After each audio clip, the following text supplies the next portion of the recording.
ओम श्री साई नाथाय नमः। श्री साई सचरित्र। ईशोपनिषद की शिक्षा।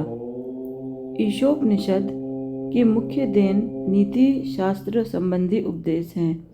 हर्ष की बात है कि इस उपदेश की नीति निश्चित रूप से आध्यात्मिक विषयों पर आधारित है, जिसका इसमें वृहत रूप से वर्णन किया गया है।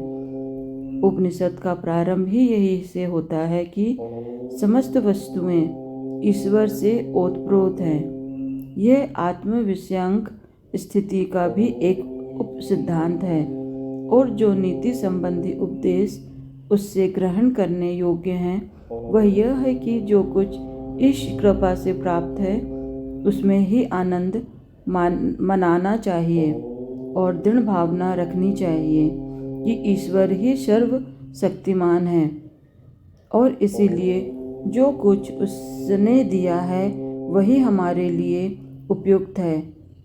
यह भी इसमें प्राकृतिक रूप से वर्णित है कि पराय धन की तृष्णा की प्रवृत्ति को रोकना चाहिए।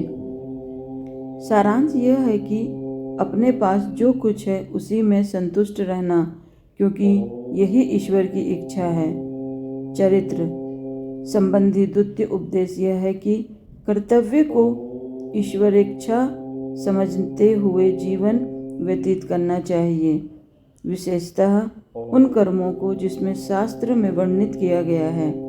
इस विषय में उपनिषद का कहना है कि आलस्य से आत्मा का पतन हो जाता है, और इस प्रकार निरपेक्ष कर्म करते हुए जीवन व्यतीत करने वाला ही अकर्मणता के आदर्श को प्राप्त कर सकता है।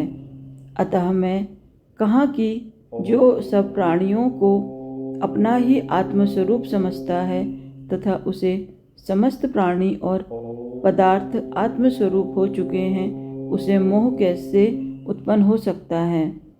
ऐसे व्यक्ति को दुख का कोई कारण नहीं हो सकता। सर्वभूतों में आत्मदर्शन न कर सकने के कारण भिन्न भिन्न प्रकार के शोक, मोह और दुखों की वृद्धि होती है। जिसके लिए सब वस्तुएं आत्मस्वरूप बन गई हों, वह अन्य समान पुरुषों का छंद्रावेषण क्यों करे। ओम श्री साई नाथाय नमः।